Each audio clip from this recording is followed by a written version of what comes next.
কয়দিন ধরে আমার কি হয়েছে আমি নিজেই জানি না, খালি আমার কাঁঠাল খাইতে ইচ্ছা করে, মন খালি টানে কাঁঠাল খাইতে। তো এ পর্যন্ত কিন্তু 3টা কাঁঠাল আইন না আমি খাইয়া আলাইছি, কিছু করার নাইয়া, দেখলেই খাইতে ইচ্ছা করে। যখন আমি কাঁঠালের রাজ্যে ছিলাম তখন আমার কাঁঠাল খাইতে ইচ্ছা করে নাই, যখন আমি চট্টগ্রামে আইছি তখনই আমার কাঁঠাল খাইতে ইচ্ছা করতেছে। তার মানে কি জানেন, রাঙামাটিতে অনেক মজার মজার কাঁঠাল পাওয়া যায়, আর অনেক রকমের ফল পাওয়া যায় যেগুলো ওই জায়গাতেই ফলে। তো ওই যে জায়গার মধ্যে ফলে সেই জায়গার মধ্যে তো কম দামেই পাইবেন। আর এই কাঁঠালটা কিন্তু রাঙামাটিতে বেশি হলে 50 টাকা নিত, কিন্তু চট্টগ্রামে 100 টাকা নিচ্ছে। কিছু আর করার নেই, তাকেও তো গাড়ি ভাড়া আছে, রাঙামাটির থেকে তারা ফল নিয়ে আসে। তো ব্যবসায়ীরা ফল নিয়ে এসে গাড়ি ভাড়া তো অবশ্যই এরা লাভ করবো না, তো 100 টাকা নিছে। তো যাই হোক, এখন কাঁঠাল খাইতেছিলাম। কাঁঠালটা অনেক মজা ছিল, কালারটাও অনেক সুন্দর ছিল দেখতে।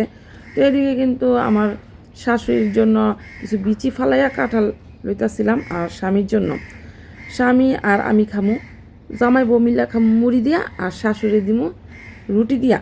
তো সেই রুটি দিয়া খাইবো, তারা অপেক্ষা করতেছে। আর এই যে সুন্দর করে নিতেছিলাম, এর মধ্যে কী দেখছি জানেন, আমার আঙ্গুলে বইরা গেছে আঠা।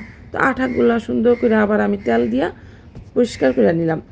আঠার ভরার কারণ হলো আমি ভুলে গেছিলাম যে আগে কাঁঠাল ভাঙনের আগে তেল মাখতে হইব আমার আঙ্গুলের মধ্যে।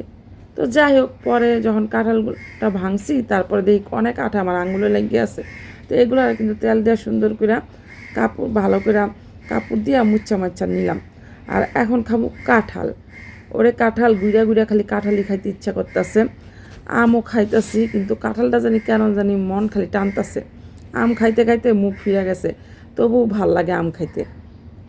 আর সব কিছুর দাম আস্তে আস্তে বাড়তেছে, ফলের দাম দেখি দিন দিন বাড়তেছেই, সব রকমের ফলের দামই বাইরে গেছে গা, কিছু আর করার নেই, যার যেটা প্রয়োজন সে তো খাইবই না। আমার কাঁঠাল ভাঙ্গাও শেষ। এই যে এখন আমি আমার জামাই রে আর শাশুড়িরে দিতে যেতেছি। এই শাশুড়িরে রুটি দিয়া কাঁঠালটা দিলাম, আর জামাই যে অপেক্ষা করতেছে, মুড়ি দিয়া কাঁঠাল দিয়া জামাই বউ মিল্লা খামু। তো আসলে মুড়ি দিয়া কাঁঠালটা খাইতে না অন্যরকম একটা মজা লাগে, ছোটোবেলা অনেক খাইছি, এখনও খাই মাঝে মধ্যে, খাইতে কিন্তু অনেক স্বাদ লাগে। তো আম দিয়া মুড়ি দিয়া তারপরে পাউডার দুধ দিয়া খাইতে অনেক মজা লাগে। আবার এদিক দিয়ে কাঁঠাল দিয়া মুড়ি দিয়া পাউডার দুধ দিয়া যদি হয় সেই রকমের মজা লাগে, আসলে অন্যরকম একটা স্বাদ লাগে। এখনকার পোলাপানি এগুলো পছন্দ করে না, আমাদের সময় আমরা এগুলো অনেক খাইছি, এরকমের খাবার খাইতে আসলেই অনেক স্বাদ লাগে। এগুলো এখন স্মৃতি হয়ে গেছে গা, কিন্তু যখন মাঝে মধ্যে খাই খুবই ভাল লাগে, যে ছোটোবেলার ওই স্মৃতিগুলা এখনও মনে পড়া যায়। জামাইরা খাওয়াইতেছিলাম আর নিজেও খাইতেছিলাম, একটা সুন্দর মুহূর্ত কাটাইলাম আম মুড়ি আর কাঁঠাল দিয়া খাইতে খাইতে, অনেক গল্পই করতেছিলাম, আসলেই অনেক মজা।